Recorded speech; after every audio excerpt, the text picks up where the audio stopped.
2024 में आप सबका स्वागत। और आज के हमारे मुख्य अतिथि हमारे बीच आप पहुंचे हैं, जोरदार तालियों से स्वागत करें honourable lieutenant governor J&K Shri Manoj Sinha साहब का। जोरदार तालियां। शुक्रिया तेरा, तेरे आने से रौनक तो बढ़ी। शुक्रिया तेरा, तेरे आने से रौनक तो बढ़ी, वरना ये मनोज सिन्हा साहब का साहब उनका भी बहुत इकबाल स्वागत। साहब के लेफ्ट हैंड साइड पर बैठे हैं हमारे आईजी पुलिस, जोरदार स्वागत उनका भी आज के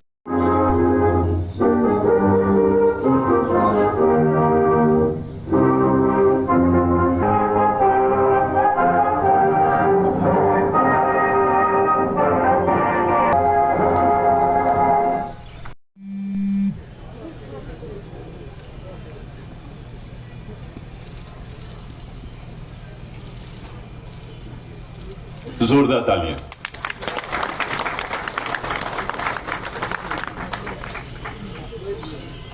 खालिद साहब से गुजारिश स्टेज पे आ जाए प्लीज।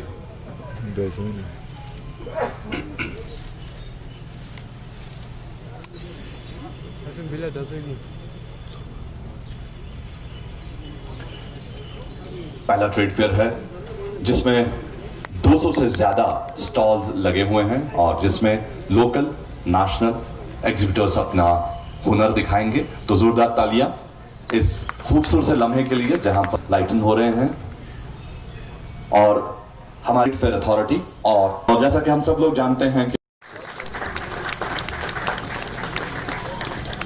और इस खूबसूरत पेंटिंग के साथ साथ ये एक शॉल, एमडी JK TPO से गुजारिश करता हूं कि वो एक शॉल एग्जीबिशन स्टॉल्स के विजिट के दौरान लोगों से बातचीत करने का अवसर मिला और तब मुझे एहसास हुआ कि सही मायनों में आज से शुरू हो रहा जम्मू कश्मीर ट्रेड शो मुझे लगता है कि एक राष्ट्रीय आयोजन के रूप में आगे गिना जाएगा, ऐसा मुझे पूरा भरोसा है। मुझे बताया गया है कि 13 राज्यों के आर्टिजन्स यहाँ मौजूद हैं, कई देशों के बायर्स भी यहाँ आए हुए हैं और अनेक बाहरी मुल्कों के बायर्स भी आने वाले हैं।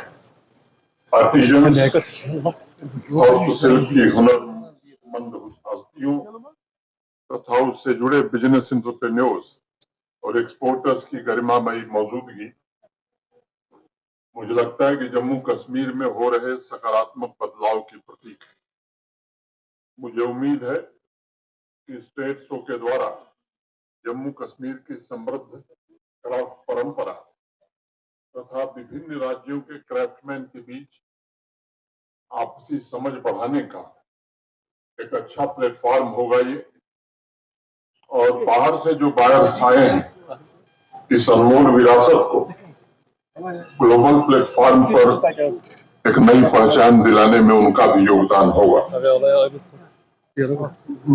मैं समझता हूँ कि श्रीनगर शहर में इतने व्यापक स्तर पर ट्रेड शो का आयोजन और इस आयोजन में इतनी भारी संख्या में प्रोड्यूसर्स और बायर्स का इकट्ठा होना ये अपने आप में बहुत बड़े बदलाव का संकेत है। अभी जैसा संचालक बता रहे थे, सुबह में अंतर्राष्ट्रीय योग दिवस का मुख्य आयोजन दल झील के किनारे हुआ। भारत के आदरणीय प्रधानमंत्री नरेंद्र मोदी जी के सानिध्य में वो कार्यक्रम संपन्न हुआ और पूरी दुनिया का इसी श्रीनगर से माननीय प्रधानमंत्री जी ने हेल्थ और वेलनेस के लिए योग अपनाने का आह्वान भी किया। भारत की प्राचीन आध्यात्मिक और सांस्कृतिक विरासत की आज पूरे विश्व में चर्चा हो रही और उसी के साथ लोग जम्मू कश्मीर का नाम भी ले रहे हैं। गत वर्ष मई महीने में G20 के आयोजन के बाद ये दूसरा अवसर है जिसे मैं समझता हूं कि एक बड़ा आयोजन हम कर सकते हैं।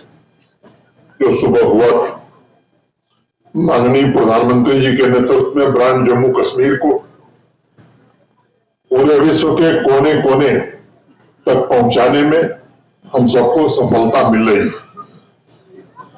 पिछले 5 वर्षों में जो बदलाव हुआ है, चाहे वो आर्टिजन्स हो, हस्तशिल्प के कलाकार हो, इंटरप्रेन्योर्स हो, इनसे बेहतर मैं समझता हूं कि कोई इसे नहीं जानता है।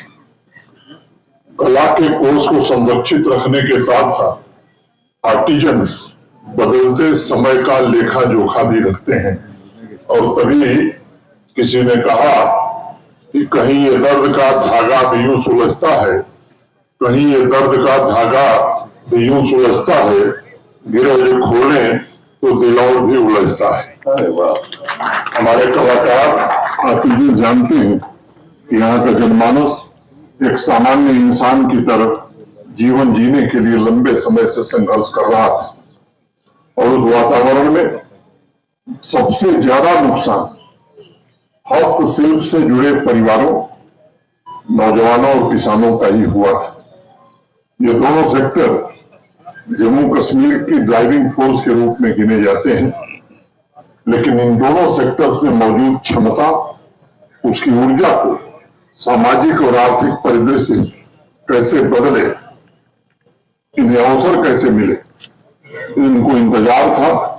पिछले कुछ वर्षों में इसकी कोशिश की गई है। आज मुझे अत्यंत प्रसन्नता इस बात की है कि अल्प समय में रिफॉर्म, परफॉर्म और ट्रांसफॉर्म के मूल मंत्र के द्वारा handicraft, handloom, agriculture, life sector, processed food, ऐसे सेक्टर्स में व्यापक बदलाव लाने में बड़ी कामयाबी मिली है। हताशा का माहौल समाप्त हो रहा है और उम्मीद की नई किरण लोगों को दिखाई पड़ने लगी है।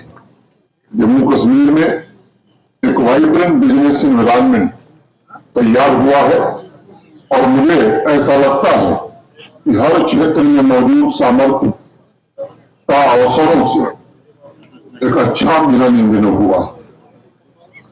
अर्थव्यवस्था की एक ऐसी मजबूत नींव तैयार हो रही जिससे हस्तशिल्पों की विविधता को ग्लोबल मार्केट उपलब्ध कराने में हमें कामयाबी धीरे धीरे मिल रही। जैसा कि स्टेट शो की सांस्कृतिक विशेषताओं से परिलक्षित हो रहा है कि हमने जम्मू कश्मीर के यूनिक सेक्टर्स पर विशेष बल दिया है ताकि यहाँ की इकोनॉमी को सुदृढ़ किया जा सके। जम्मू कश्मीर, जैसे मेरे पूर्व भी अभी बताया गया, सफरन, अलमंड, चेरी, ये उत्पादन में पूरे देश में नंबर 1।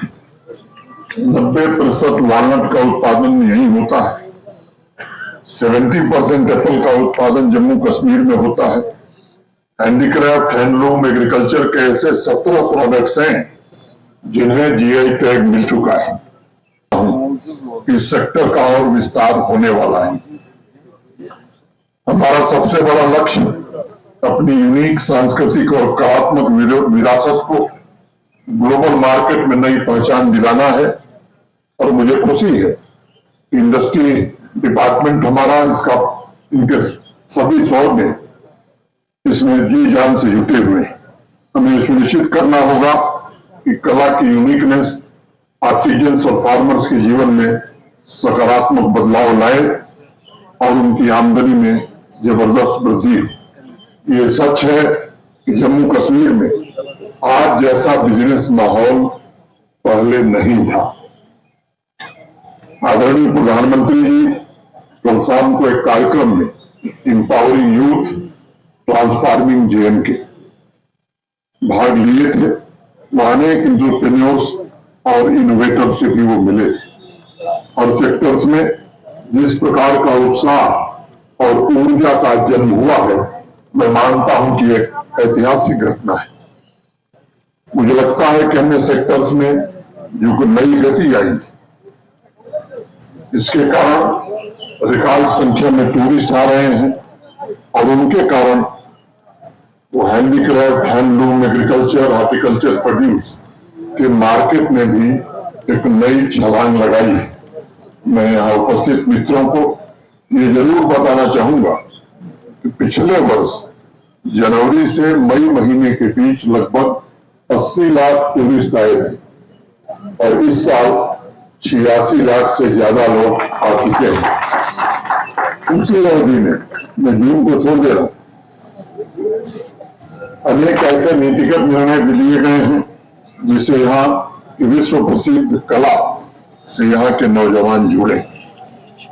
कारखानदारी स्कीम हो या कोऑपरेटिव सोसाइटीज का प्रमोशन हो, इनके कारण हमें सफलता मिल रही है। पिछले वर्ष जून में 32 नए क्राफ्ट नोटिफाई किए गए थे और आज कुल मिलाकर रजिस्टर्ड क्राफ्ट की संख्या हमारी 60 हो गई। लगभग 3,80,000 से ज्यादा आर्टिजन्स हमारे रजिस्टर्ड हैं जो हस्तशिल्प की महान परंपरा से प्रत्यक्ष रूप से जुड़े हुए हैं और इसमें 76,000 जो कलाकार हमारे हस्तशिल्प के वो पश्मीना से तथा 55,000 कारपेट वेविंग से जुड़े हुए हैं। 5 दिन तक चलने वाले इस ट्रेड शो में जितने भी बायर्स आए हैं, मैं उनसे भी कहना चाहता हूं और उन्हें भरोसा देना चाहता हूं कि जम्मू कश्मीर के हर एक क्राफ्ट को बहुत संभाल कर और बहुत सहेज कर तैयार किया गया है। आपको इसे सिर्फ सामान्य हैंडीक्राफ्ट प्रोडक्ट मानने की जरूरत नहीं है, बल्कि भारत की हजारों वर्षों पुरानी कला की बेशकीमती विरासत का ये अमूल्य उपहार आपको यहाँ मिलने वाला है। ये आपको ध्यान रखना चाहिए। जम्मू कश्मीर ने पिछले कुछ वर्षों में अपने हस्तशिल्प तथा फूड प्रोडक्ट्स में वैल्यू एडिशन के द्वारा नया कल्चर भी विकसित किया है और इसलिए मैं हमेशा एक बात दोहराता हूं कि बदलता जम्मू कश्मीर ये केवल स्लोगन नहीं है, ये हमारे सभी आर्टिजन्स, वीवर्स, किसान भाइयों की साधना और उनकी आकांक्षाओं का एक प्रतिबिंब है। Local for vocal, one district one product, district export hubs और इंडस्ट्रियलाइजेशन के प्रयासों ने जम्मू कश्मीर में एक नई सामाजिक और आर्थिक क्रांति को जन्म दिया है। गौरव महसूस कर रहा है देश का हैंडीक्राफ्ट तथा एग्रो बेस्ड इंडस्ट्री सेक्टर आज जम्मू कश्मीर से जुड़ना चाहता है। यहाँ उपस्थित अनेक राज्यों से आए हुए एंटरप्रेन्योर्स का भी मैं स्वागत करता हूँ और उनका आह्वान करता हूँ कि आइए जम्मू कश्मीर के बिजनेस लैंडस्केप को नई रफ्तार देने में आपकी सक्रिय भागीदारी में योगदान